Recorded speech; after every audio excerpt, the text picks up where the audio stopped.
stories that connect us to ourselves and each other. These stories reveal who we are and show us the many vivid, wild colors of our truth.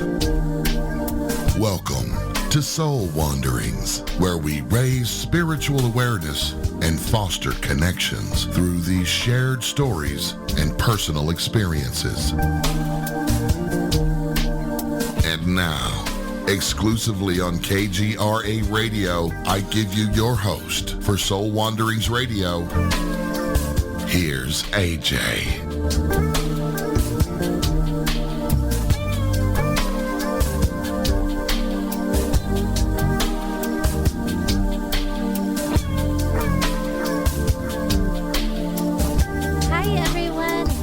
Welcome to Soul Wanderings. Soul Wanderings is a show about journey stories, and we are hanging out here on the one and the only KGRAradio.com, which is heard throughout our universe every Wednesday from 8 to 10 p.m. Eastern. And each week we get to wander with a new guest about their authentic experiences through this human journey. And it is so fantastic to have you here with us for yet another live wandering. I am AJ Rasmussen. I am an owner and manager of a heart-centered healing space called Vibes, Mind, Body, Spirit, and it's there where I get to assist others in their personal journeys in healing the mind, body, spirit, and the heart. I also have this amazing opportunity to be your host of Soul Wanderings. And there are many ways that you can participate tonight. So if you guys are listening live with us, we have a chat room to play in. The chat is hosted on KGRAradio.com. And while we wander with our guest, I hang out there with all of you in the chat room. It's a great way to interact in conversation behind the scenes, and you guys can also ask questions there if they come up. Just make sure you type them all in caps so I can grab them easily. And also during the second half of the show, we will be accepting phone calls. So if you guys want to call and interact with our guests directly, you can do that by calling 85-KGRA-LIVE. And that's 855-472-5483. I'll repeat the number again later for sure if you didn't get it this time. All right, guys, let's begin our wandering. I have invited back to the show author of Catch Me If You Can and a couple of other books. But this one in particular is a book about an abduction experience that our guest herself experienced. She's an intuitive and aura reader who lives right here in Utah and is also a part of my beloved Vibes tribe. She has had some fascinating experiences, and I always love hearing about them. She shared with us on her last visit right when I joined the station, so almost 2 years ago. And I thought it would be a good thing to have her come back and wander with us and hear about more of her experience, because we didn't get to it all, and some of her new experiences since then, as well as some of her personal journey stories that we didn't quite get to. So I'd like to welcome back to Soul Wander with us our guest, Kathleen Watts. Thank you, AJ. Thanks for having me again. It's always fun to be back. And it's my second time. I was actually wondering if I came back 5 times if I'd get like one of those 5-timer jackets like they give on Saturday Night Live. Hey, we can create whatever we want around here. We are that powerful in manifestation. Yes, thank you for having me back. Well, I'm happy that you are back to share with us. I don't usually go back and listen to old episodes, but I thought the one that you were on was only an hour. Let me skim through it really quick and see how far we got, because I know after an hour we barely tapped into your experience. I don't want to just start right where we left off because, you know, our listeners may have not heard. Plus, it's been almost 2 years. So I feel we have 2 hours to wander, so we can talk a little bit about what you shared in the last show and share all of the things that you didn't quite get to. But first, because you know how I am with soul wandering, we need to know a little more about you and who you are. Okay. Gosh, they were just asking me some of these questions when we were trying to get everything Sound synced check. up here. Sound check, yes. I'm originally from England. My dad was in the service, so I have moved around quite a bit. I've lived in England twice, Colorado, Michigan, and here. I've been here a very, very, very long time. I owned a bookstore here called Thought Continuum for about a dozen years. And that was just really a wonderful time. And you're kind of filling in that space that was left when that little store left our little city here. I've been doing our readings probably for about 35 years. I started reading ours before the cameras ever actually came out. And so now I have all the updated technology or proof of what I was saying. I am semi-retired now, still doing a little art photography and mostly writing, mostly spending my time writing these days. I love that life. Thank you. I love that life too. I bet you do. And I'm very lucky and blessed that you get to share space with us once a month and offer aura readings at Vibes, which is really cool. Yes, I like it's doing even that. bonus when you're like, AJ, come over here and put your hand on this so we can see your aura today. Yeah. Yeah, that's just kind of my bread and butter. It's just something that I've always done. It's probably something I will always do. What I enjoy about your experience with aura readings, not only have you done it for 35 years, that's a long time, but you're an intuitive as well. So when you share the aura readings, you also are able to give us information on what's coming into our energy, what's leaving our energy. Sometimes you're able to see illnesses that may be occurring or anything like that. It's really neat that you're not just sharing, hey, this is where your chakras are at and that's what it means, and your aura is this color and that's what it means. That they're actually very deep readings, and they're far more than just an aura reading. Like, here's your picture with your color. You never actually know what's going to show up. Sometimes I can even do, what's that called? Psychic medium. Sometimes I'll be reading an aura and somebody that's passed over will show up and have a message for you. But I can never count on that kind of stuff. Right. And I really think it has to do with the intimacy of the moment and what's going on with the person that I'm reading for. I think people being open to it, or a lot, like letting their guard down, if you will, has a lot to do with it as well, or even inviting spirit to communicate. Yes. It has, everyone's probably pretty different.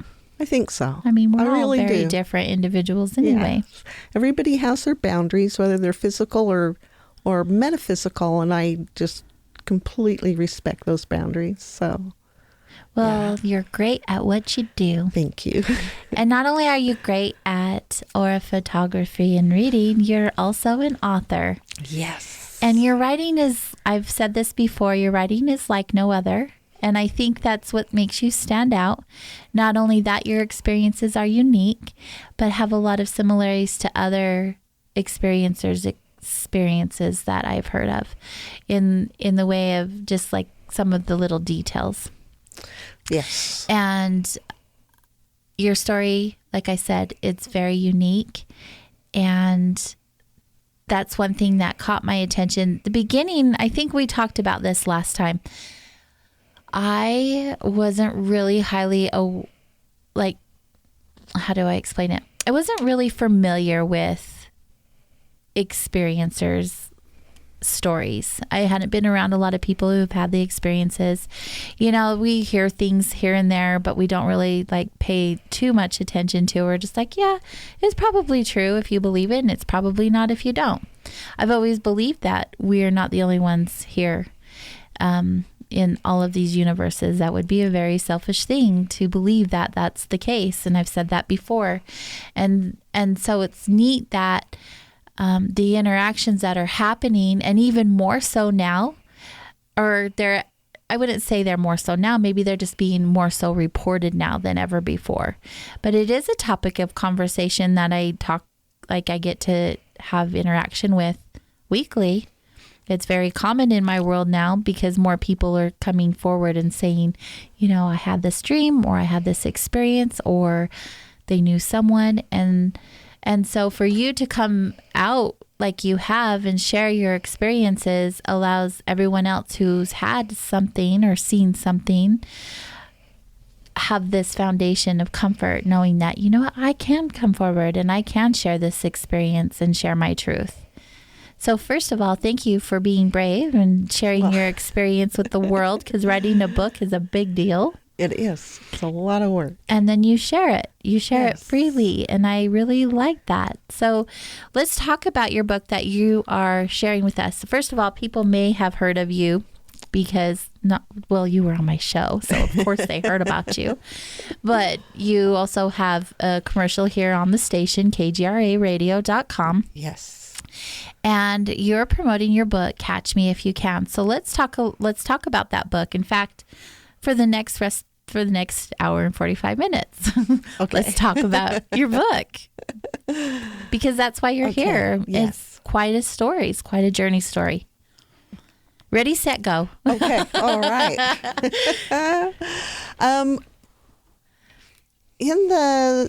So I have actually updated the first book, and it was just republished at the beginning of this year. And I added a really nice glossary onto the end of it. Has kind of a lead into the next book that I am currently working on, called Payback is a Glitch. And I was thinking maybe we could go through some of that glossary, because it talks about the 2 different extraterrestrials that I met, and kind of just it goes into a little more depth about them and where they're from. So I was... we'd just gone to see a show at the Cinedome Theater right here in Ogden, and we'd left the theater and we were getting onto the freeway. We were going around an on-ramp, and right when we hit the freeway, the car quit working. If actually everything quit working, I was the only thing animated. And when I looked over outside of the passenger window, there was actually a UFO that was parked. It was literally parked inside that on-ramp space. Then there was a flash of bright light, and the next thing I knew, I was on the ship. I was being interrogated by a group of extraterrestrials that I refer to as the Weavers. There was probably, it was hard to tell. There was no less than 6 and no more than 8 of these extraterrestrials. And they were interrogating me. And about halfway through the interrogation, a completely different extraterrestrial showed up and abducted me from the first set of extraterrestrials. And then the... right, so you had a group initially take you, yes, and then a single being came and took you from the group. Yes. Not of the same type. No, they were completely different. So if you look at... Did you mention the webpage that they can follow along with this? No, but I would like to. If you guys are on your computer, your phone, or wherever, go to thoughtcontinuum.com.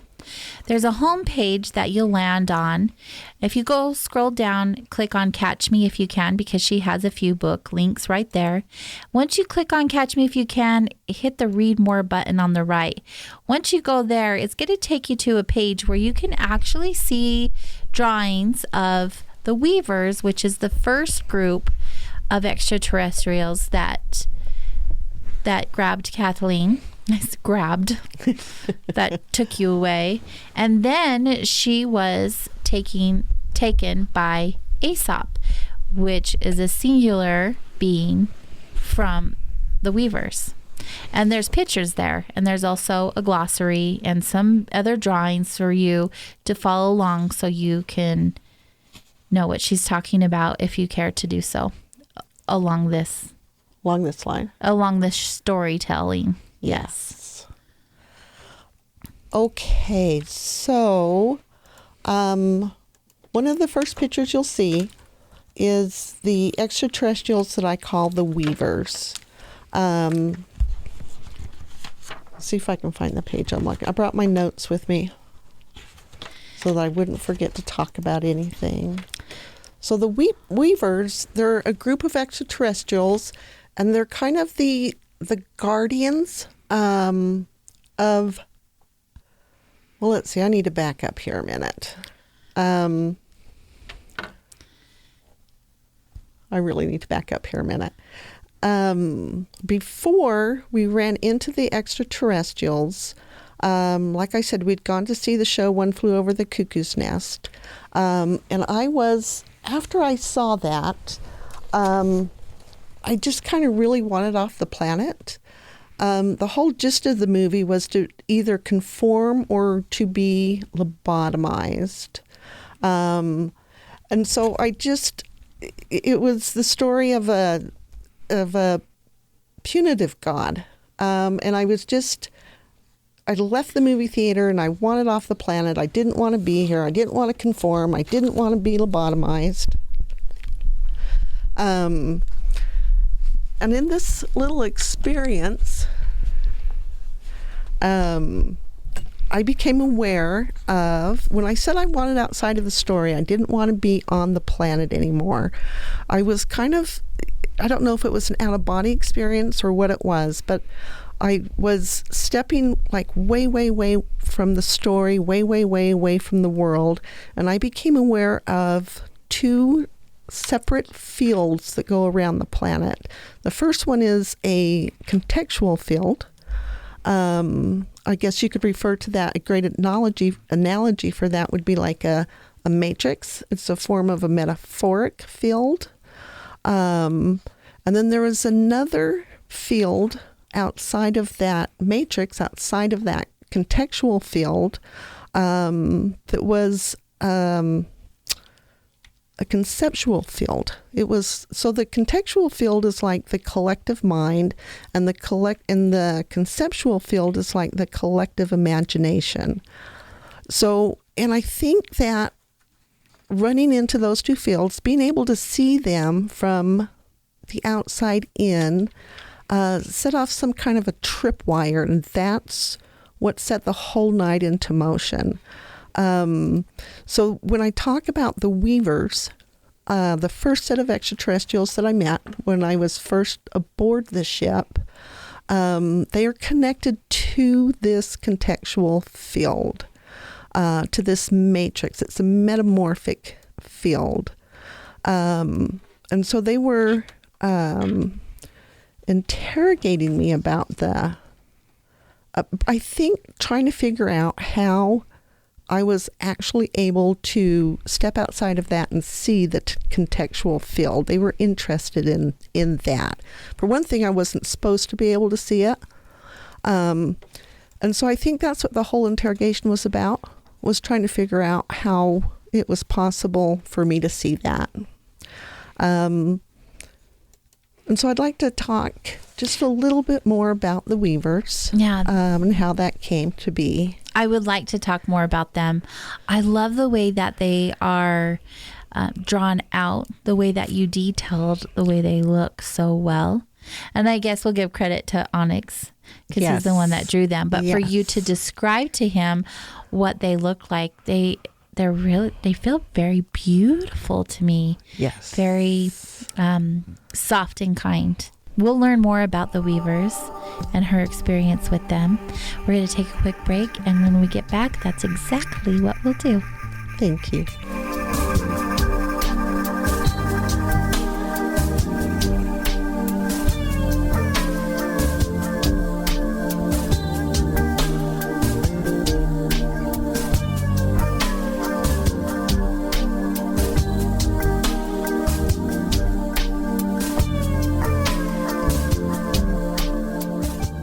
is that a new music app? Yeah, check it out. Surfer Music Discovery. It links to thousands of online stations, but the twist is you see the song names and artists that are now playing live. That's different. No guessing. Looks like a waterfall of music. So many formats. Rock, oldies, country, R&B, jazz, and a whole lot more. How's that spelled? Surfer. S-U-R-F-R. Is it expensive? It's free. No need to sign up or sign in. Get the Surfer Music app free from Google Play or the App Store.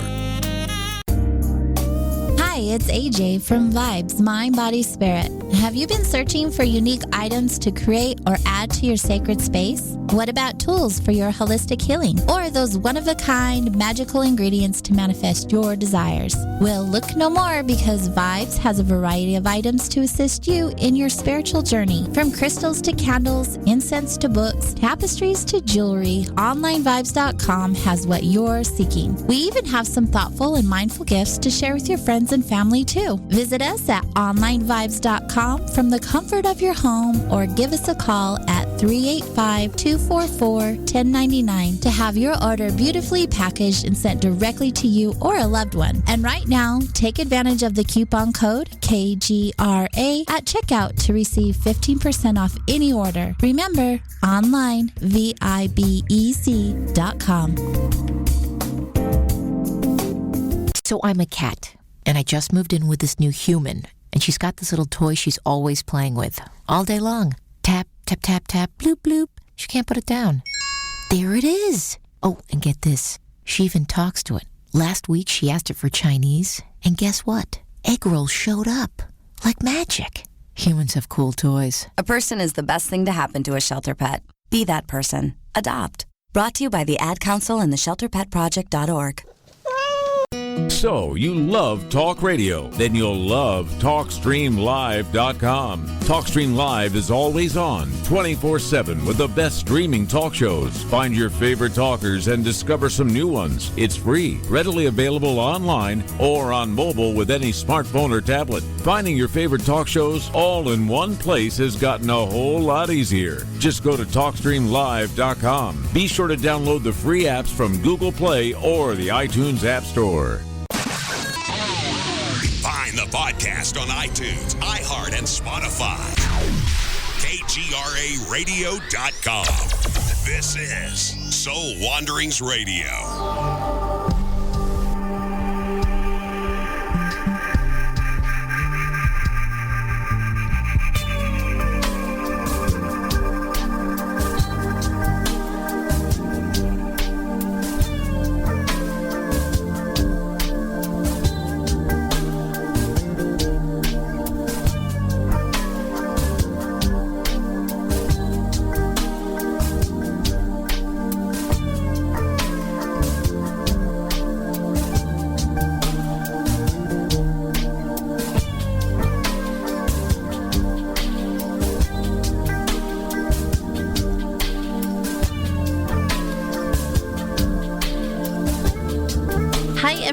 Welcome back to Soul Wanderings, hosted here on the best in alternative talk radio, KGRARadio.com. We are wandering with my gal pal. Gal pal. Yes, we are wandering with her. She is our guest this evening. Her name is Kathleen Watts, and she is the author of Thought Continuum. If you guys head over, I want to repeat this just in case you missed it, thoughtcontinuum.com. You'll be able to grab some information over there as we are shared the experience that she had. There's some information on the website that will help you kind of follow along and understand exactly what happened. If you just hit thoughtcontinuum.com, click on the home page, catch me if you can towards the bottom.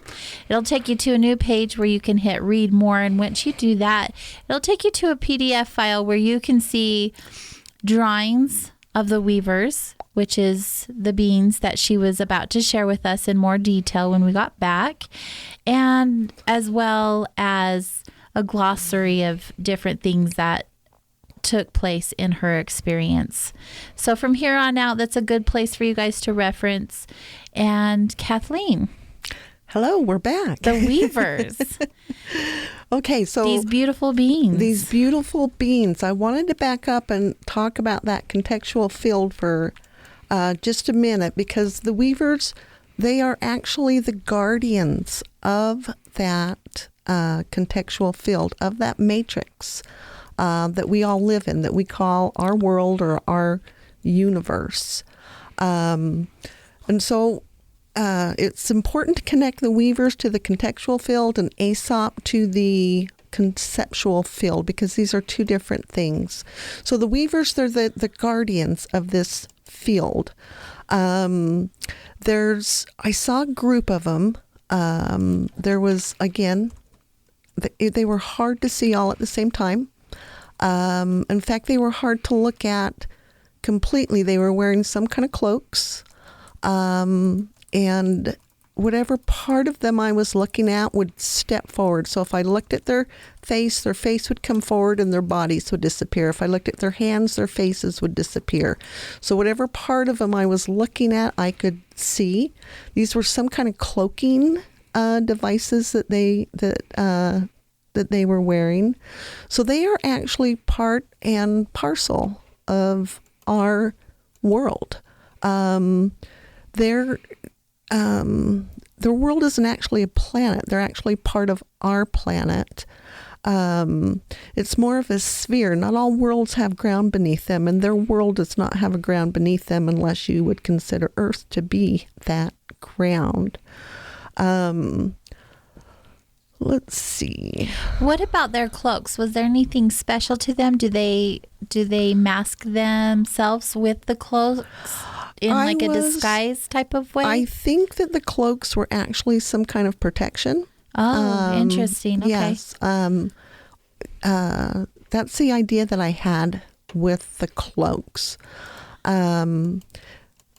And they would just phase in and out. It had something to do with their cloaks. They looked very, very human-like. They were extraordinarily beautiful. They were probably 7 to 8 feet tall. It was like a human being drawn with a finer pen. Their skin was kind of an alabaster white. It had kind of a blue tinge to it. They were narrow. And everything about them they had this anatomic precision. Everything about them was graceful and resilient. How long do you feel that you were with the weavers before Aesop entered? Not very long. In fact, the interrogation had just begun. I didn't get to write a lot about the interrogation in the first book, and I can go into that a little bit more, because there was some really interesting things that happened with the interrogation. So when they were interrogating me, I could actually see them going through the little synapses in my brain. How did you see it? Like in your mind? It's hard. It's almost like I was floating above the whole thing, watching this whole spectacle. So you were a viewer outside of your body. Yes. Ooh, wow. So the questions that they were asking, that was set up. Okay, so there was more than one of them, and the one on the left would start asking questions, and before I could even come up with an answer to the first question, all of them had asked a question and taken an answer, and they were back to the first one again. So the questions, they weren't simultaneously, but they weren't exactly sequential either. So it was more like it reminded me of a perpetual canon. Do you remember the old song, row, row, row your boat, and then somebody else steps in with row, row, row your boat? Right. That's a perpetual canon. Okay. So, and that's how they were asking questions. So one would start, and then another one enter, and then another one enter. So they weren't simultaneous, but they weren't exactly sequential. And this set up this kind of polyphonic vocal composition, and I could see it. It turned the synapses inside my head into like this multi-dimensional super highway of lights. And so the questions were layered, and I could see the synapses in my brain being layered. And that's when I could hear sounds that sound inside of my head that sounded like tumblers clicking on a combination lock, like a multi-dimensional lock. So it wasn't just left and right, it was up and down. So as they were asking these questions in this layered form, they were going through layers of my consciousness or my subconsciousness. So there was a lot of different things that were going on. It was a really different way. It was very discombobulating. I couldn't follow it. I could see it. Like I said, I could see all those little synapses, all those lights going off inside of my head. They're like networks, okay? And there's actually more neurons in the brain than there are stars in the galaxy. There's over 100 billion neurons, and they're making new connections every day, and we don't even have the technology to map these neural pathways with either algorithms or sequencers, and yet the weavers were doing them just by hand. They were just doing it without any kind of anything. So they were very, very good at what they're doing. Okay. And it was a way for them to get that information. There's also something else about that. So a lot of experiencers don't remember their UFO encounters. And sometimes they say that they were erased. Those memories were erased. I've heard that before. Yeah. And from what I saw with the contextual field, which is actually the song of every word ever written, it would be impossible to actually erase memories. So I think... How do they come to a remembering of their experience then? So I think what they do is they use like what I would call a mnemonic device. Okay? So... because the experience happened to me late at night, and I used to do my laundry late at night, they could have taken that whole experience and filed it in my brain under a washing machine. Oh, yes. Interesting. So if somebody came up to me and asked me if I'd ever seen a UFO or ever had an encounter, I would check the files in my brain that say those two keywords, and nothing would come up. It wouldn't even occur to me to look under washing machine. That makes more sense. Okay. Yes. And I think that so they can dishevel your memories, but there has to be some kind of truth to it. So there has to be some kind of like cohesion. They couldn't take that memory and file it, say, under giraffe. It has to have some kind of connection to it. And so I think that they use these mnemonic devices on purpose. Okay, and I think what happened is because Aesop interrupted the interview. Okay, they weren't finished with their interview. So Aesop interrupted the interview. They didn't have time to go back and tidy up. They didn't have time to go back and refile that in my memory under something else. And so you just remembered it. So I just remembered it. Yes. Okay. Yes, that's that what would make I sense. think. Yes. Well, this happened how many years ago? 1970, 45 years ago. Okay. Yeah. So it's been a long, long, long time. And I haven't been in contact with, it's not like I'm galaxy hopping on Friday nights. So that was your my one and only experience? one and only abduction experience. Have you had anything that has stood out in your lifetime here on Earth that you feel like maybe you could have been like looked upon, or maybe someone messed around in your brain a little bit? Because I know I shouldn't say I know. I've heard of a lot of people who have had experiences that they're revisited to see what's changed in their brain and or whatever that looks like. Okay, so when Aesop showed up on the scene in the middle of the interrogation, he looked at them and he said, "This one is not for you." And then they all kind of disappeared. Okay, Just disappeared? The chair I was sitting in kind of started rotating to the left, and so we were no longer facing the room that they were in. Okay. And at that point, were you facing Aesop? No, Aesop was still standing behind me. Wow, okay. Yes. And so I haven't been revisited by them. I don't think that my story has much to do with the Weavers. I am still telepathically connected. So I was connected telepathically to the Weavers, mind to mind, mental telepathy. With Aesop, it was different. I was connected to him imagination to imagination.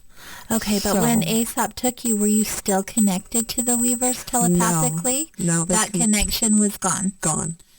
The minute he said this one is not for you, they let go of me. Interesting. Okay. Yes. We do have a question from the chat room. Okay. How did the alien auras look? Were you able to see auras at that time?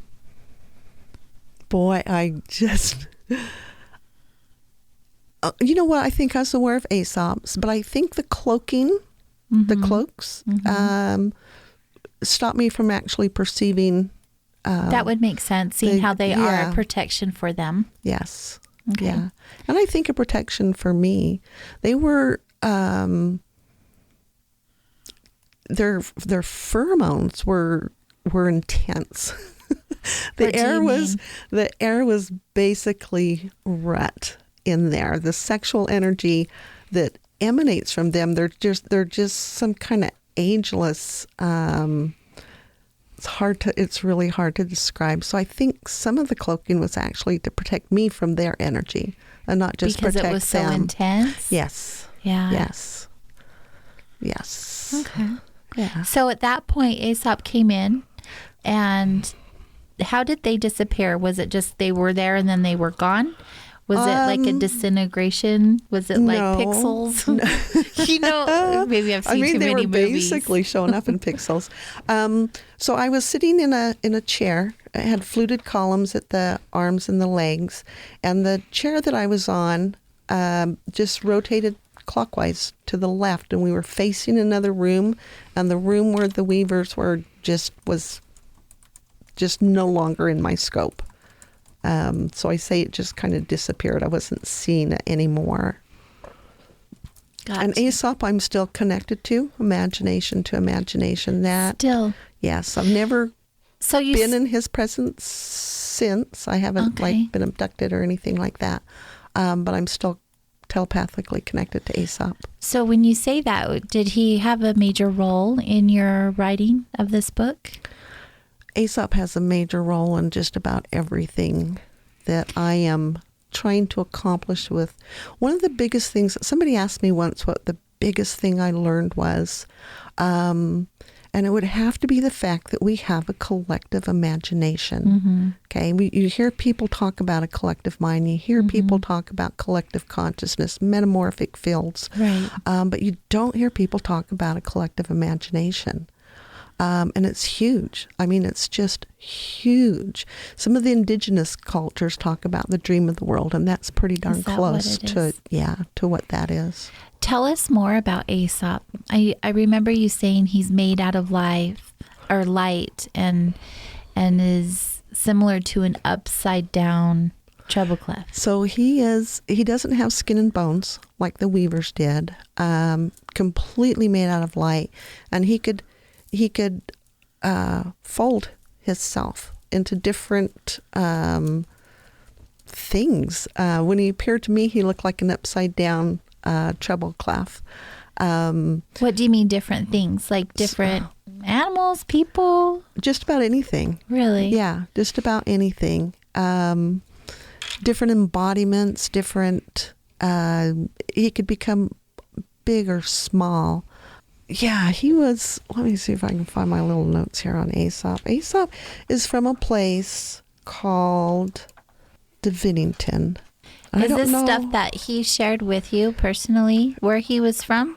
I'm not sure how I figured out where Aesop was from, because you can't, when you're connected imagination to imagination, you can't ask questions. So it's not like that. It's not like that at all. But was he forthcoming with information to share with you? And did he ever share with you why you weren't meant for the Weavers? Not exactly. He never did. You can't ask him. I don't know how to explain that. You cannot ask him questions. I'm not sure how I know where he's from Divinington. Mm-hmm. The Weavers are part and parcel of our cosmology. They're part of our planet. Aesop's connected to the conceptual field, which is also, it's more of a sphere. I did Google Divinington once. And there is a book called the Urantia book. Have you ever heard of the Urantia book? I have not. Oh boy, it's a big 500-page doozy. Doesn't sound like something I would sit down and read. It's way above my pay grade. Is it on Audible?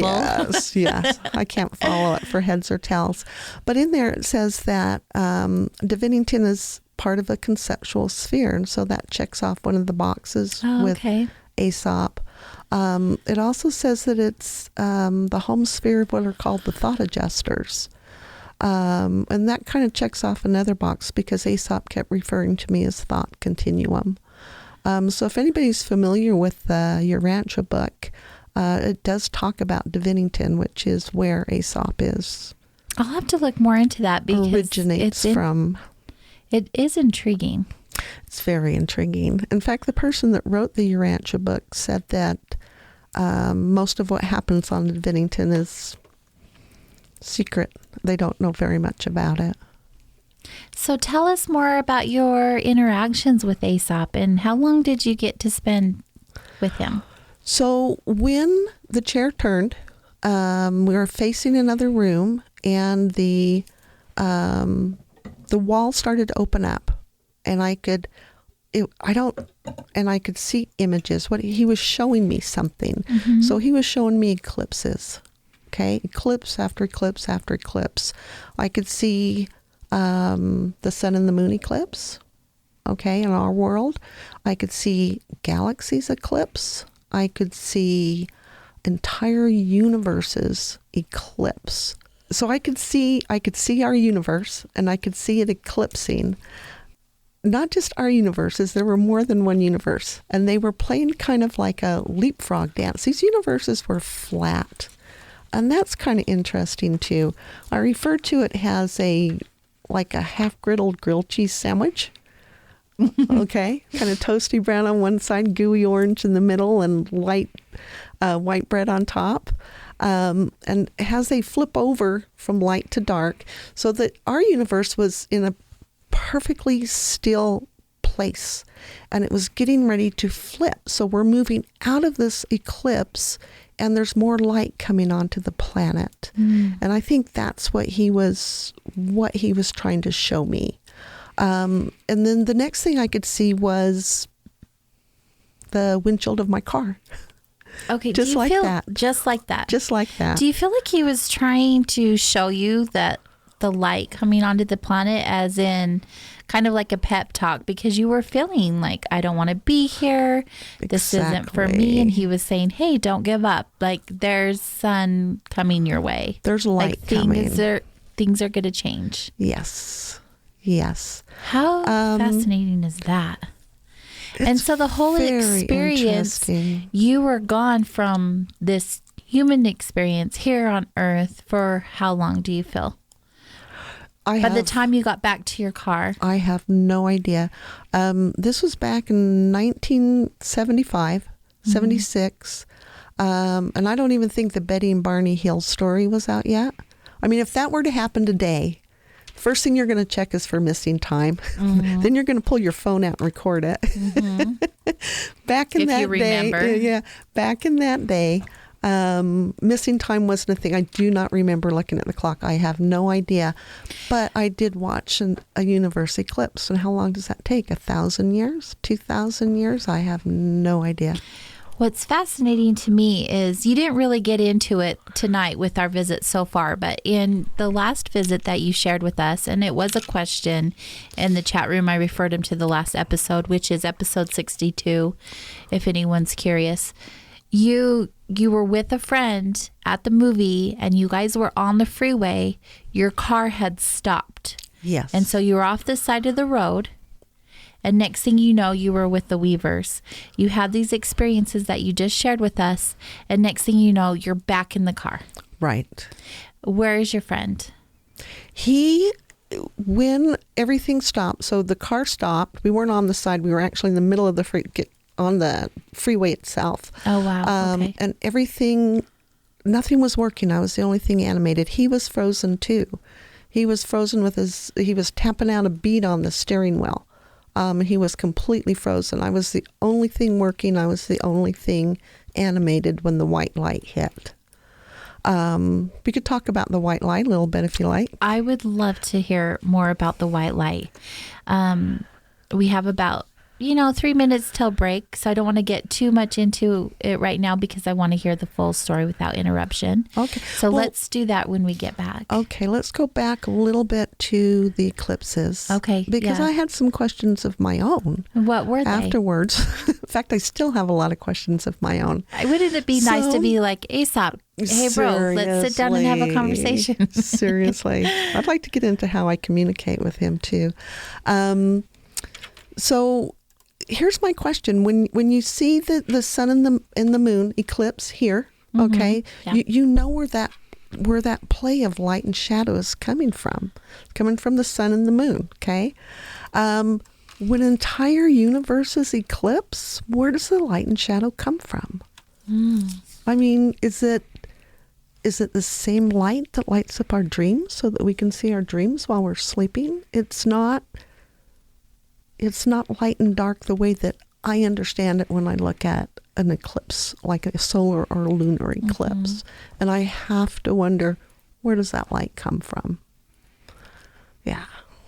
So I don't know if it's something we are sent here, we all know this, for our human experience, right? And there are things outside that our mind cannot even comprehend, which part of the human experience is not knowing the answers to that until we're out of this experience. Right. Yeah. So I'm sure at one point you'll get those answers. Yes. I'm not sure if it will be here. You never know though, right? You never know. Especially with the way that you're still connected to Aesop. He may present himself again to you while you're having this experience here on Earth. Who knows? Absolutely. Anything is possible. There is zero doubt. I'm completely in contact with Aesop. He is basically my translator into the conceptual field. He is part and parcel of that conceptual field that goes around our planet. And you said he wasn't part of the same universe as the Weavers. No. Yeah, so he's from somewhere completely different. He's from somewhere completely different. Yeah. It's just, there's so much out there. There's so much we don't know, and so many galaxies and solar systems and planets and stars and all of these places that all of these beings live on. We just don't even have a clue. Yes. Which it's kind of exciting and scary all at the same time. You know, those eclipses they're cyclic. The way that the universe works is very, very cyclic. And they talk about that. The Mayans talk about it. The year 2012 talks about that cyclic I think I remember movement that vaguely. of the equinoxes. Yeah. And so all of that is tied in together. It just all blows my mind because it's so expansive, so much that could be and is going on well beyond our capacity to even know. Yes. It's so cool. You're listening to Soul Wanderings here on KGRAradio.com. Let's take a quick break, friends. And when we return, we'll continue to wander with our guest, Kathleen Watts, author of Catch Me If You Can. We'll be right back.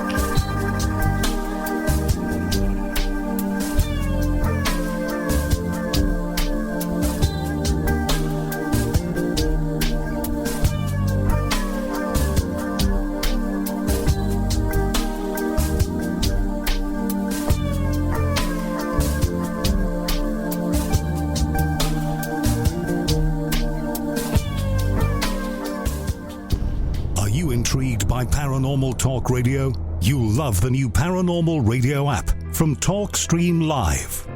You'll find a great selection of talk shows covering UFOs, ghosts, strange phenomena, and much more. Download the Paranormal Radio app now and start listening to the very best in paranormal talk entertainment, including the network you're listening to right now. The Paranormal Radio app. Free in Google Play and the iOS App Store. Hi, Matt Ray here with America's First News, and I have a question for you. What do we all have in common, regardless of our age or profession? The busy, the elderly, students, doesn't matter. What do we all have in common? Stress, right? Stress causes anxiety in our lives, and we are susceptible to memory issues from time to time too, so why not guard against both? Guard against the effects of chronic stress and improve your memory with one supplement, Calm and Clever. Ingredients help enhance memory and retain new information, while other ingredients reduce stress by maintaining healthy levels of the stress hormone cortisol. Calm and Clever was created by scientist Kurt Hendricks, a principal investigator in 2 NIH-funded studies on Alzheimer's disease. Sharpen your mind and feel calm and centered. Try Calm and Clever. Go to calmandclever.com. Enter the promo code radio for $5 off. Again, calmandclever.com. Enter the promo code radio for $5 off.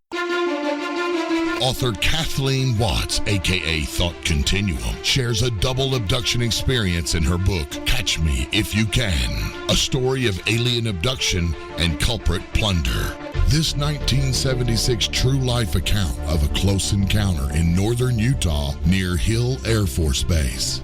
Imagine driving home from the movies with your spouse when your car suddenly stops working, and it's in that very same moment that you realize you are the only thing animated. Catch Me If You Can, the 5th anniversary edition with lead-in material for the upcoming release of Payback is a Glitch from award-winning author Kathleen Watts. Get your copy today. Log on to thoughtcontinuum.com. That's thoughtcontinuum.com. Around the world for decades have come high strangeness reports of mysterious aerial lights, beams, animal mutilations, human abductions, secret space and military programs focused on an alien presence. One reporter of these Earth mysteries is Emmy Award-winning TV producer, writer, and editor Linda Moulton Howe. She reports and edits the science, environment, and real X-Files news website, earthfiles.com. We are moving from the paradigm that we are alone in the universe to a new one in which we are not alone. And something out there is interacting with us, our animals and plant life, forcing glimpses of other realities upon us. Linda has produced 4 large books about these phenomena with hundreds of color images and illustrations that reviewers such as New York Times best-selling author Jim Marrs describes as an amazing accumulation of evidence. All her books, An Alien Harvest, the 2-volume Glimpses of Other Realities, and Mysterious Lights and Crop Circles, along with documentaries, are available in the shop at earthfiles.com. More ways for you to make contact. Live Discord chat rooms, live talk radio, live video cast, toll-free HD phones, and coming this year, live streaming TV, giving you more ways to make contact. Your KGRAradio.com.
Hello, Wanderers. Welcome back. You are listening to Soul Wanderings here on KGRA Digital Broadcasting, Salt Lake City, Utah, Hudson Valley, New York.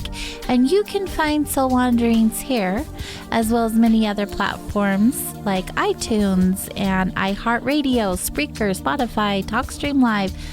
We're all over the place. Just type KGRA in your favorite listening app and we're probably there. Also, make sure you guys check out the official KGRA radio on YouTube for the latest show archives. But wherever you guys are joining us from tonight, thank you. We're happy to have you here wandering with us this evening. If you guys have questions for our guest, now is the time. We are opening up the chat lines, the phone lines. We don't use them very often around here, but we're going to change that because we would love for you guys to give us a call and talk with our guests and connect with them in this way. So grab your pen and paper or whatever you use to jot down the number. The number is 85KGRA Live. So that's 855-472-5483. Again, that's 855-472-5483. And we have been visiting with Kathleen Watts, author of Catch Me If You Can. She's also an experiencer and our second-time guest here on Soul Wanderings. And Race Hobbs, we can still hear you through the lines. Race? I'm not sure if he can tell. We can still hear him, but we'll just continue on and hopefully it will be really quiet background noise. Before we went to the break, we were bringing up, or you were, we did nothing. You did something. I'm following your lead. You wanted to share with us more about the white light. So is that the light that actually came in when you were taken for the first time by the Weavers? Yes. So I wanted to talk some more about the white light. It was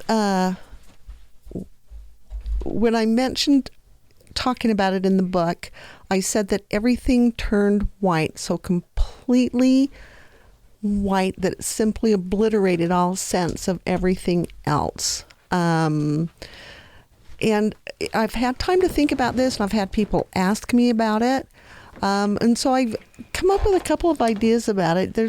First of all, you would think of perhaps a transporter beam that was made out of white light that simply transported me up to the ship, or my doppelganger up to the ship. There's sonic levitation devices or a tractor beam, some kind of an anti-particle beam perhaps that they use to just literally discombobulate the particles in the roof of my car, believing that they were waves. But the most interesting thing was that I felt no movement. I was sitting up straight in the car, and when I was on the ship, I was in the exact same position that I was when I was inside the car. So I don't think that I moved. I think that everything around me moved. Even though it was all frozen at the time. Yes. Like the person you were with, the cars you were in. Were there other cars around you? Or no, it was late on a Sunday night. There wasn't anybody within that I could see anywhere on the freeway. So what it kind of reminded me of was like a green screen. Mm-hmm. Like that the meteorologists use, and they put the map up there. So if you can imagine yourself sitting in a room, and the entire room is a green screen, okay? Everything, no doors, no windows, everything's a green screen. And then you project onto that green screen a picture of a car. I'm sitting in the car, I can see out the windshield, and then somebody turns the projector off and everything's green again. And then it goes back on, and I'm sitting inside of a spaceship. Okay. It's just mind-blowing. Yes, but instead of being green, everything was white. White. Yes. So there were no tables, chairs, other than what you were sitting in? I was sitting in a chair. The Weavers were sitting at a horseshoe kind of table right in front of me. And they were already seated. They were ready to begin the minute I found myself on the ship. So I don't think I moved. I think everything around me shifted with that white. And the whiteness that I saw, it was like a complete void. It was dimensionless white light. That's where one of the similarities plays in for me with the stories that I've heard from other experiencers. Okay. Very similar in the way that it is that white light, the void of anything else. Yes. It's like an absence of color, but very bright. Everything. Yeah. Yes. And when I back up and look at it, so before the white light, when everything was stopped, I was the only thing animated. I was looking at the spaceship out of the passenger window, and it rose up out of the where it was parked or idle or whatever ships do when they're just sitting still. And it was hanging level with the overpass of the freeway, which said truck clearance 18 feet. So I knew it was 18 feet above our heads. Okay. And when I was looking at it for a minute, it was a darker color. It reminded me of a chameleon. It absorbed light instead of color, so it looked like everything else around it. But for a second, I thought perhaps it was a helicopter. And the image flipped, and I wasn't looking at a ship. I was looking at a helicopter. There wasn't that momentary whiteness between what I was looking at and then the other thing that was there. But it was the same phenomenon. And if I back it up even further, when the car was first stopped, I was frantically looking around to make sure that nobody was going to run into our car because we were stopped on the freeway. And I was looking out the back window, and at the same time I was wondering if maybe I could set the emergency lights. And without even turning around, I knew that they wouldn't work because somewhere in there, all of those things had already happened. I'd already turned around. I'd already hit the things. And so it wasn't flipping. The realities weren't flipping. It was like everything was occurring simultaneously instead of sequentially. So everything was now differently. And I think all three of those things were part of the same phenomenon. And I don't think it's a man-made phenomenon. I think it is a natural phenomenon because it was coming from me. It wasn't coming really from them. It sounds like an energetic phenomenon. I think that it's something that we do. You know how you were explaining how you would communicate with the Weavers telepathically? Yes. It feels like that to me. Would it be like that if you could telepathically communicate with an object or an action? It would be I don't know if it's really telepathy. Happened. Yeah. Yes. That would be very, very close. Okay. It's really more of a quantum field, and your perceptions turn that quantum field kind of into a hologram. Right. For those of you who are just joining us and didn't hear the first part of the show, I invite you to go over to Kathleen's website, which is thoughtcontinuum.com. There you'd be able to click on the homepage, click on the book, Catch Me If You Can, which is a link at the bottom, which will then take you to another button, Read More. At that point, it's going to take you to a PDF where you'll be able to follow along with us and read more about the contextual field and the conceptual field and the energy that she is sharing, because it is kind of confusing just to listen to without like drawing a map or writing it down. So I can see why you would do this, which is helpful because this wasn't in the first book, but you have since then updated your version of Catch Me If You Can and have a new edition out. Yes, it's much easier to follow with charts. It's much easier for me to follow myself with a chart. Mm-hmm. Yeah, I can see why. Yes. Because it is very confusing. Yes. Okay, so go ahead, carry on. So the white, so that's kind of what I'm thinking happened with the white light and why things were flipping around.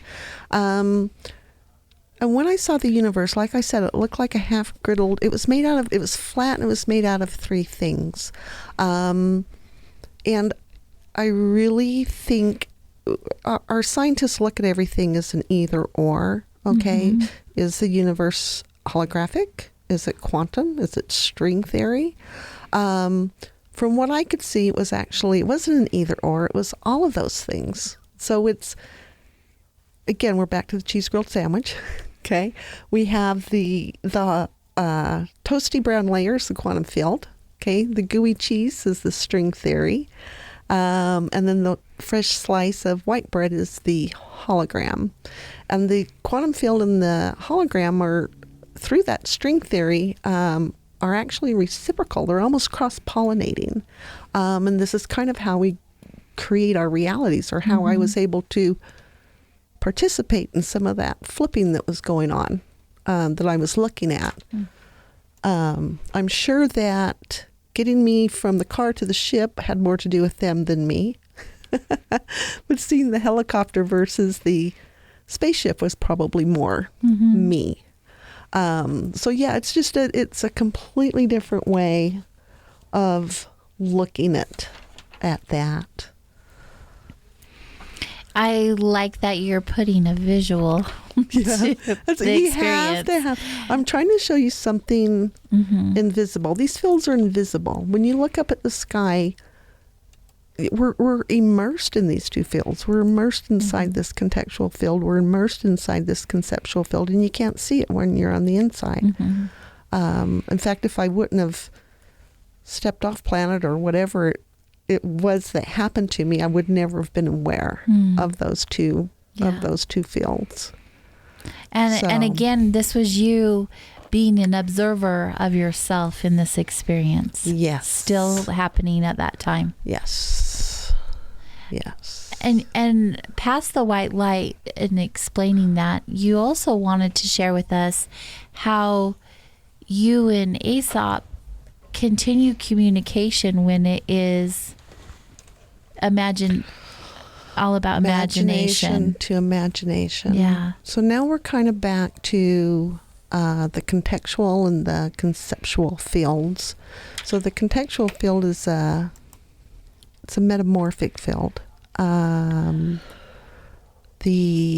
conceptual field is a metaphoric field. So there's let's talk about the matrix just a little bit more. So this field that we're in is this matrix, and the word matrix, the word contextual field, these are just analogies. These are just metaphors for something that's basically invisible.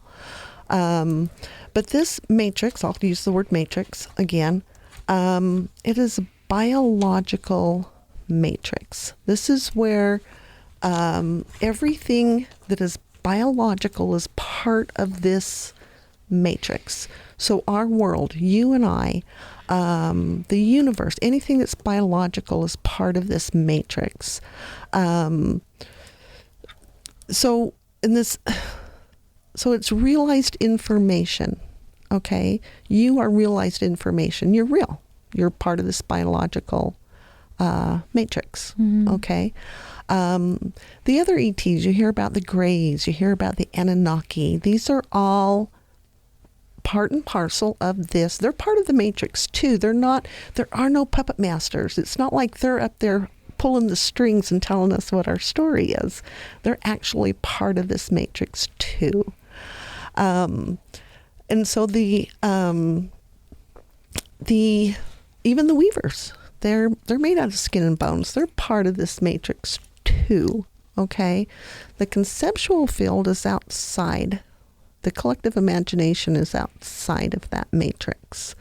So the conceptual field is Well, it's a collective imagination. It's actually an inception point. Let's see, I don't not even where to go with this. So there are so many directions. There's so many directions. I call this conceptual field the land of myth and not. This is where our myths begin. And this is what Aesop and I are collaborating on, is a new myth, okay? Because our tribal myths are killing us. It's time for a global myth. And so this is part of what we're working on. Explain to me what you mean by myth. Myth is actually an inception point. It is the epitome of, it's an idea. It's the epitome of an idea, and all of our stories stem from these ideas. Okay.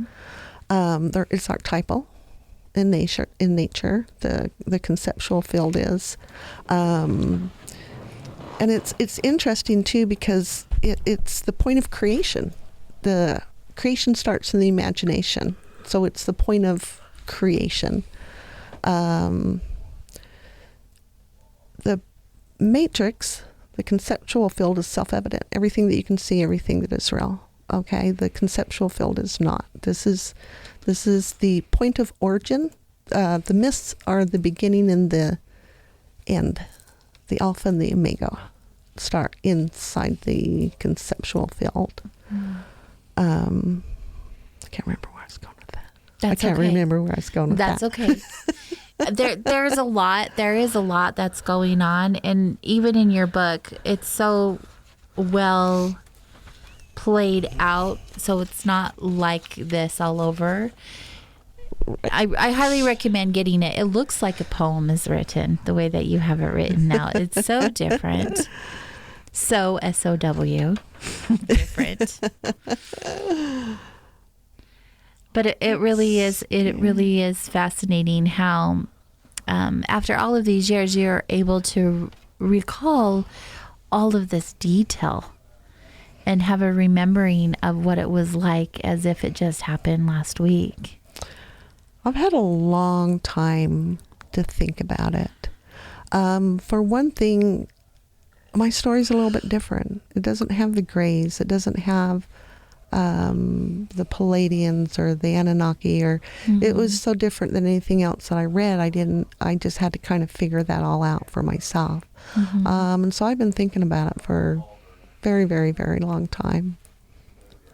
Do you have a longing to reconnect with them, with the Weavers and or Aesop, on the level that you did initially?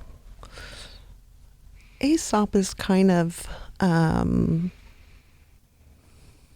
not so much with the Weavers. And like I said, I've always been in collaboration. It's more collaboration with Aesop. He's the one that can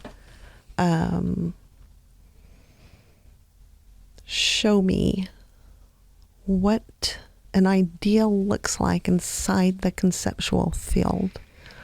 I don't know how I can explain that. So this, like, again, I call it the land of myth and not. If we're ready for a new global myth, okay, and you take some of the highest, best ideas on the planet, okay. One of the highest ideas on the planet is that God is God, Goddess, all that is, okay. And when I take that and I show it to Aesop, okay, so I can't ask him questions about it. I can show it to him. Here's the idea. He shows me, I can see through his eyes. He's like a translator. I can see what that looks like inside the conceptual field, okay? The conceptual field is symbolic. It's not made out of words. It's made out of symbols. So when you put that idea of God as God, Goddess, all that is, inside the conceptual field, it shows up as a guy running around in a pair of ladies' underwear. Okay. That's the way it shows up. So as I go through all of these ideas, trying to come up with a new idea for a global myth, I can actually share those ideas with Aesop, and he shows me what they look like inside that conceptual field. Yes. It's So no questions, just ideas. Yeah. But it's neat that they're being planted for you. The ideas are there. They're there in your mind. He's communicating with you through your imagination, and you're able to collaborate and work together in this way. The ideas actually come from us. We are the collective. We are the collective. This is our planet. It's our myth. It's our evolution. Like I said, there's no puppet masters. It's us. And it's our tribal myths are killing us. It is nation against nation, religion against religion, black against white, us against them. It's people against people, unfortunately. It's very sad. Yes. So we need a global myth. We need some kind of a unifying idea. What do you think needs to take place in order for that shift to occur? What do you feel? I feel like we're already there. I think we are already becoming intensely aware that our thoughts and our feelings and our actions are creating this reality, and how responsible we are for what is going on. I do see that movement happening, yes, where people are becoming, hey, I'm in control. You can't control me. I have my own ideas, my own thoughts, but let's work together and do something better for all of us. Because it's collective. It has to be a collective idea. Yes. So our tribal myths are killing us. There are epitaphs being chiseled in bone and written in the blood of children. And I will do whatever it takes to create this new global myth, to come up with a new unifying idea. Not a unifying person. We're still kind of stuck in those old ways of thinking. And I think we've evolved enough. I think we can see what works and what doesn't work. And basically, it's not about what's right or wrong. It's about what works and what doesn't work. Right and wrong are just constructs. Some of them just based on geography, like it's okay for me, it's right for me to show my face in America, but it wouldn't be in the Middle East. So it's not about what's right or wrong. It's about what works and what doesn't work. And right now, our myths are not working. They aren't working. They're not working. And that's what Aesop is. He comes from this land of myth and not. So when I can throw an idea out there and actually see what it looks like inside the conceptual field, it's fascinating. And it's not about complexity. It's about simplicity. In fact, the most complex part of it is trying to get this down into its simplest form. If you think about it, 25% of the world's population is illiterate. That's almost 2 billion. That high? Yeah. That's almost 2 billion people who cannot even read. So complexity is not the answer. It's not. Story is the answer. Myth, story. That's the answer. That's how you get it out there. That's how it begins. We'll get to share a little more time with our beloved guest, Kathleen Watts. We'll be right back, guys.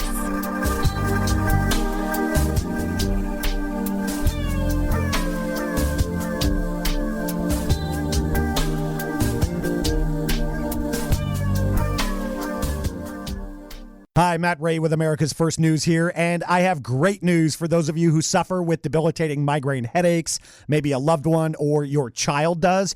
MigraLief, the nutritional migraine supplement everyone's talking about, now can be found at the vitamin shop stores nationwide and Meijer in the Midwest. For almost 2 decades, hundreds of thousands of migraine sufferers have benefited from MigraLief, and thousands of neurologists and headache specialists recommend it. Why is it popular? It's drug-free and addresses the specific nutritional needs of adults and children who suffer migraines. What's even better, MigraLief comes in a formula you can take daily and one on the spot as needed. So if you get migraines, get your life back on track. Go to MIG911.com. That's MIG and the numbers 911.com. That's also where you can read the testimonials. Or head on over to your local vitamin shop store nationwide or Meijer in the Midwest. If you get migraines, do yourself a favor. Change your life with Migraleaf. It's Thursday night, and you're grabbing drinks with some friends. Started off with a pitcher for the table, which quickly becomes 2. There's pool. And there's the photo booth. All right, everybody squeeze in. Say cheese. Followed naturally by an order of wings. And another. Can we get some extra ranch sauce? Then there's the ceremonial nightcap. So what are we doing this weekend? And lastly, it's back to the car, which, if you're buzzed,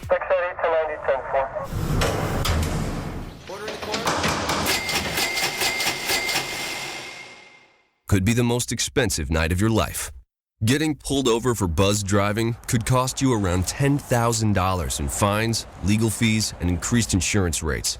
Nothing kills a buzz like getting pulled over for buzz driving, because buzz driving is drunk driving. Brought to you by the National Highway Traffic Safety Administration and the Ad Council. Today might be the day I drop out of school.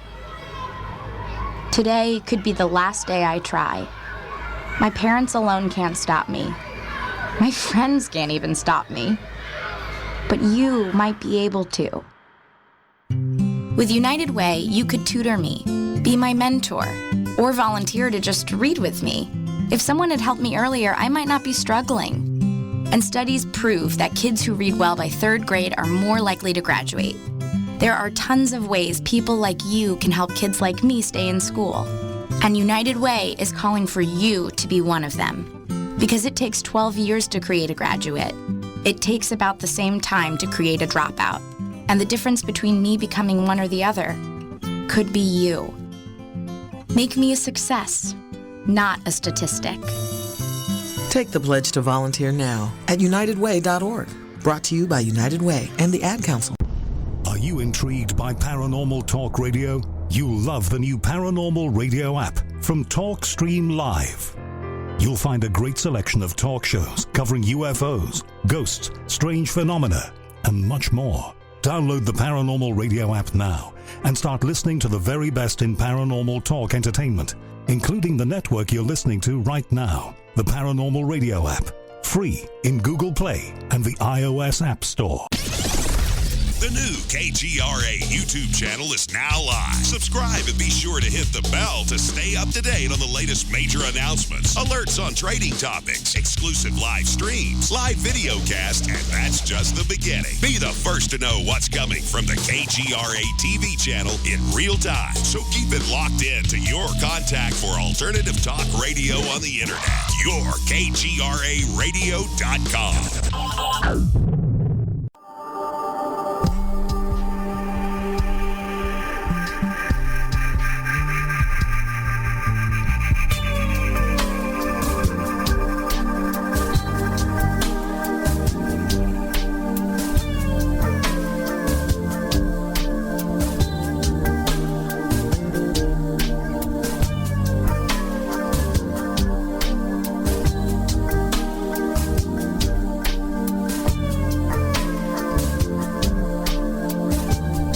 Hello, everyone. Welcome back to Soul Wanderings on KGRAradio.com.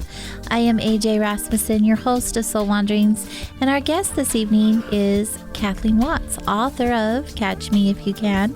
You may have heard of her book here on my show from being a past guest, or she even has a couple of radio advertisements out here with the station.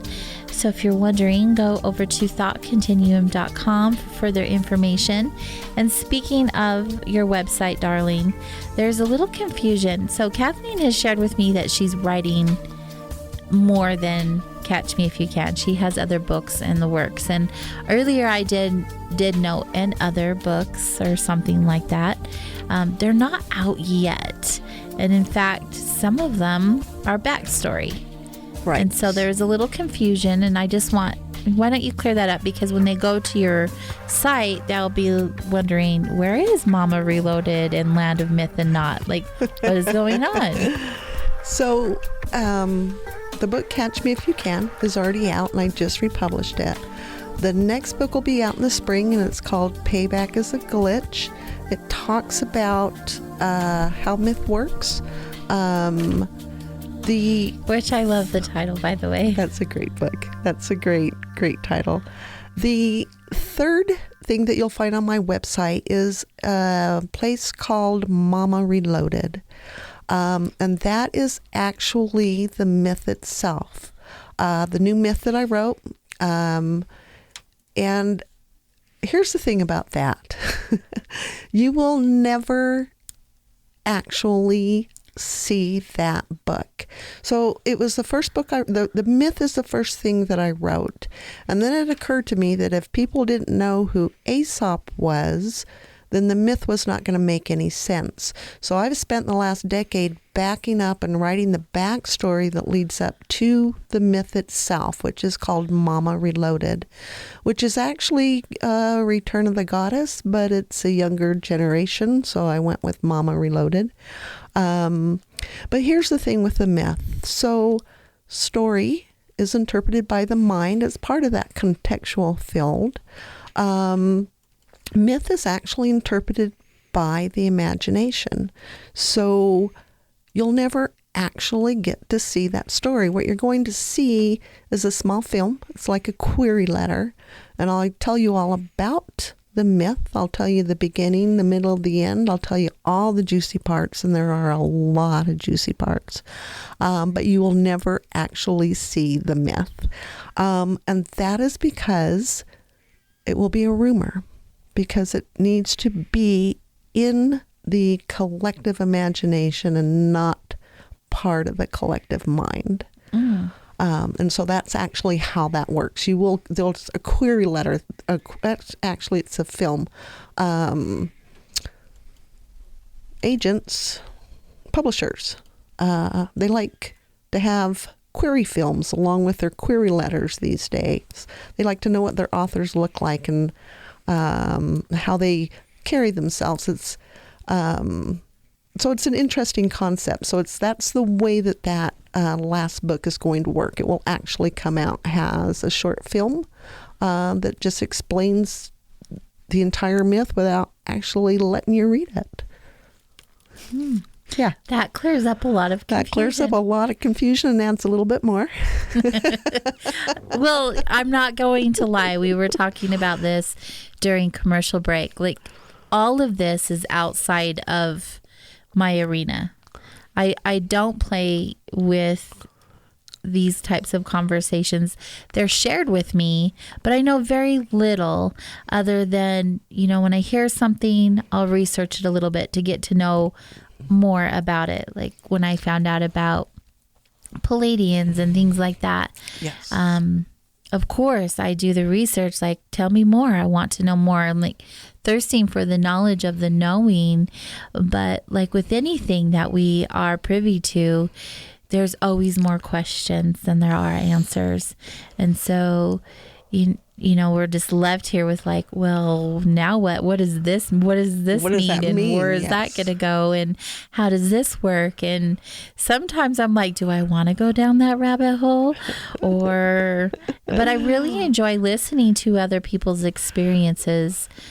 I like swimming in those depths, if you will. I really like hearing that's why my show is based around journey stories. When I was asked to begin the show, it was a podcast, and I created the foundation with it of being a story. Like, let me hear your story. What makes you you? And that's why we have a plethora of different types of guests on the show.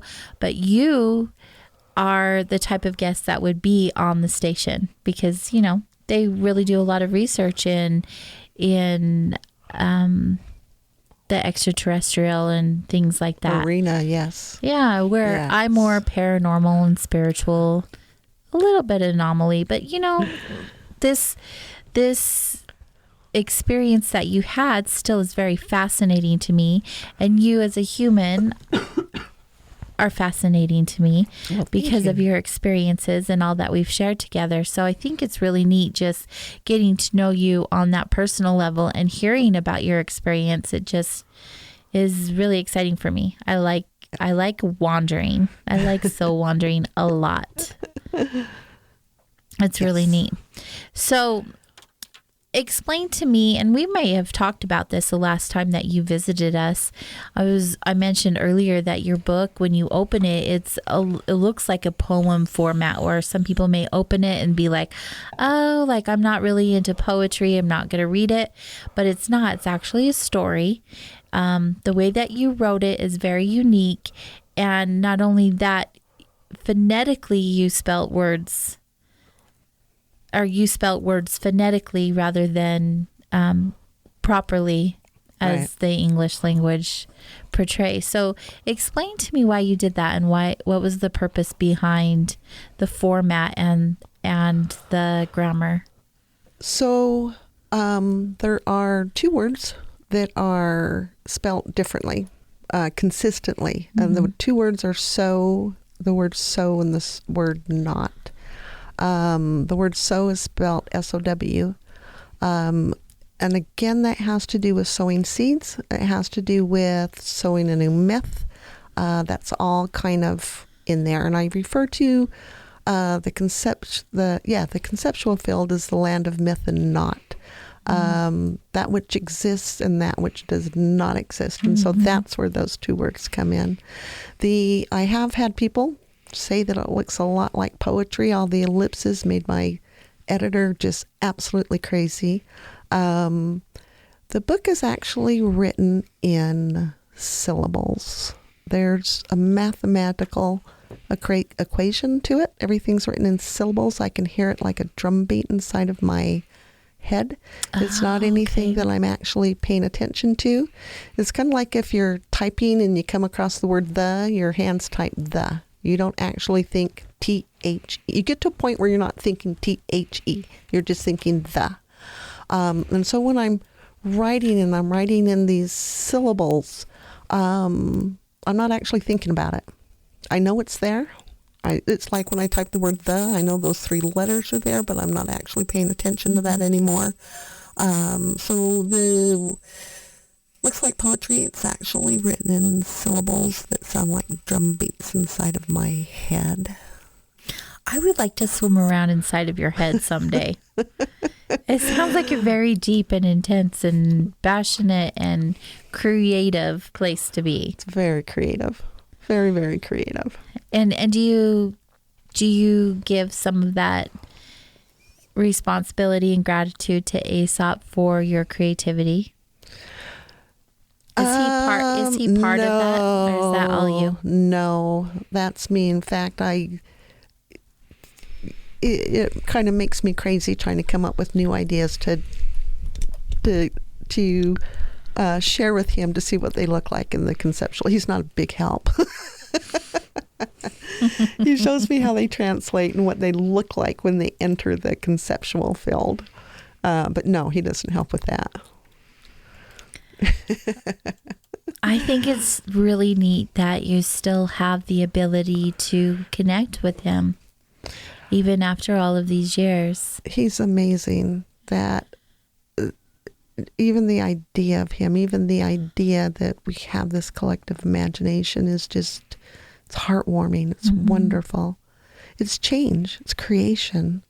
Here's an interesting thing. People say that the underlying principle of the universe is chaos. And in a biological matrix, that's not true. The underlying principle of creation is chaos. So the imagination, it's different than the contextual field. So when scientists look at the universe and they're seeing this chaos, they're actually seeing through the universe. They're seeing through this biological matrix into creation. So it's not an either or, it's an and both. Well, all of it is quite fascinating and intriguing, the experiences that you had. And I truly appreciate your ability to be authentic in sharing the best that you are able to have us as humans understand that experience, because obviously it was very in-depth, very intense. Yes. And to communicate that through to us on a human level is extraordinary. Visuals help. A lot. Thank you for updating your book with the glossary. Bonus perks. I do want to move on, though, because I know that a lot of people who come into my shop and not just into the shop, but here on the station, I'll get email requests and whatnot. They are curious about auras and how people can read auras and what it means if it's a certain color and things like that, and where we have a little bit of more time. Do you mind sharing some of that with us? I could do that. I could certainly do. I don't really know what to say that much about writing auras or reading auras. So she uses a machine where you place your hand on it, and your photograph of your aura shows up on the screen. And each color generally means something different. And that also shows your chakras and where they're at and how big and beautiful and bright, or if they need some work or balance or whatever that looks like. So if someone's aura, have you ever seen an aura that was like all white? Yes. Oh yeah, There's right. a lot of I've had an auras aura that was all white. I forget. With no color, with the absence of color. What does that mean? Okay, we'll do a couple of physical things first. Painkillers. Anybody taking a painkiller for some reason will change your energy field white. Other drugs don't seem to affect it, but painkillers will affect it. That's not why my aura was white. For the record, I take no prescriptions ever. People that are close to death. A lot of people think maybe their energy fields get smaller and darker. They actually get bigger and wider when they're getting closer to death. A lot of people, to me, the color white is the color of intimacy. Some people will tell you it's the color of spirituality. It's the color of enlightenment. But I have found most white energy fields to be somewhat irreverent, deliciously irreverent. They kind of have their own ideas and their own concepts of things. So when I look at it, I see we have religion, we have spirituality. There's actually a third thing, and the third thing is called intimacy. And it has to do with, the intimacy has to do with the present moment. Okay. So let's say our religion says that we should take care of each other. Okay. Our spirituality says that we're all one. Okay. The present moment, the intimacy says that 650 children are going to die today from starvation. So it's kind of like, screw your religion, screw your spirituality. Here's the intimacy. Here's the present moment. And that's why we'll call a lot of these white energy fields deliciously irreverent, because they're present. I believe it was Eckhart Tolle who said that enlightenment is simply being in the present moment. And there's that intimacy. Anytime you're in the present moment, you're going to have that intimacy. And I think it happens to us spontaneously more often than we think, that we end up in this present moment and that we're being extraordinarily intimate with somebody. We're sharing, or somebody's sharing with us, and it will bring on these white colors in our energy fields. Yes. I have a white energy field. And here's an interesting thing. I have no morals and I have no scruples. Most people associate those things with me because of my white energy field. So it's different. It's different than most people think. It is a lot different, because you would associate it with like being of the light and angelic and pure and all those things. Right. There is a question in the chat room. Can you determine if someone is a good or a bad person from their aura? I'm not sure what the, good quote unquote bad, what that looks like. Are you able to see the integrity of a person from their aura? I know that. I'm really, really kind of stuck on that one. That's okay. Integrity actually comes from the throat chakra. And so sometimes you'll see some changes in the throat chakra if people are having trouble with their integrity. You'll see it there. I just threw out integrity because usually when you're quote unquote bad, you're not being integritous. Yeah. Right. What are some things no. what are some things that you can see in a person's aura besides the color? Like when I've had readings with you, you've said this is coming into your awareness, and I can tell right now that you just had a major such and such event that you just got done experiencing and leaving. I see it leaving your experience now. How does that work? Okay, so the colors in your energy field come from one of the chakras. So if your heart chakra is green and you have a green energy field, your energy field is mostly coming from that chakra. So anything to do with the heart chakra is going to describe your personality.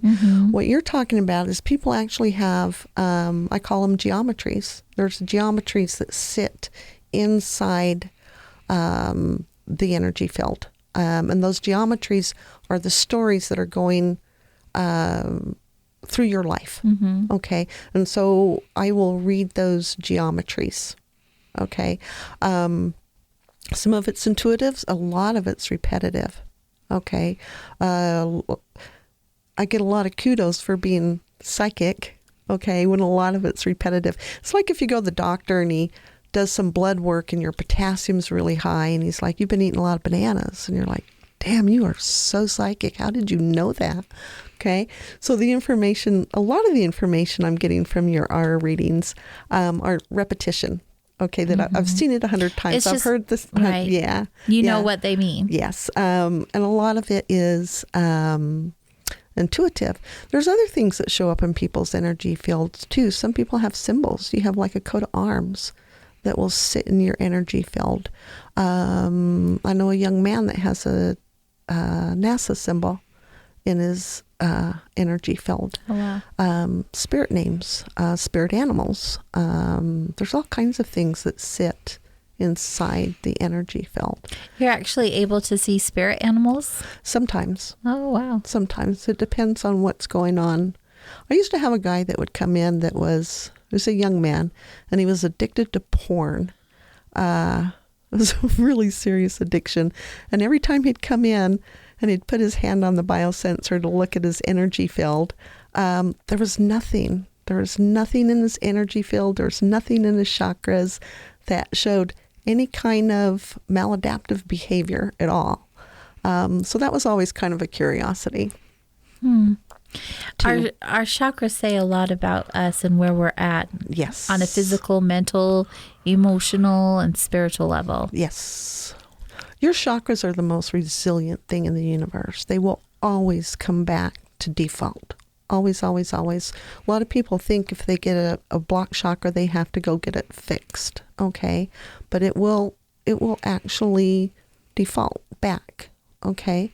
Why does everyone think they need to fix it all the time? If it blocks. Yeah. And you can actually watch if you think about it, it's like, oh, I've got to go have lunch with somebody, and you grab your tummy and you're stressed. That chakra just closed. It just blocked. Okay. Later on in the day, you're going to go have fun. I'm going to come here and sit with AJ all night and chat.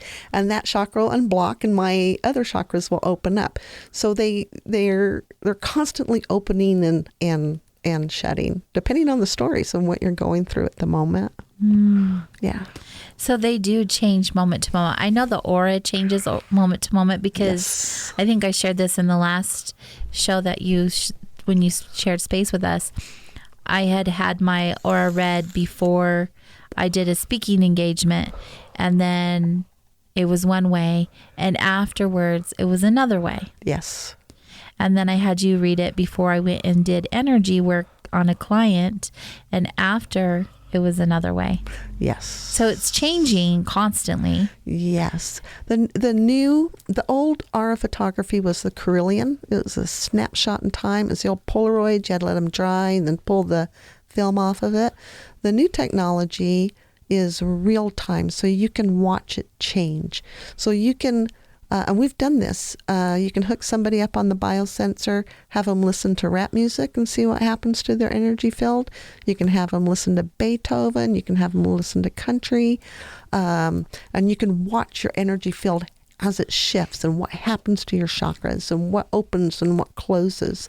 The strongest effect on the energy field is smells, essential oils. They have the strongest effect on the energy, the most immediate and the strongest effect on the energy field and the chakras.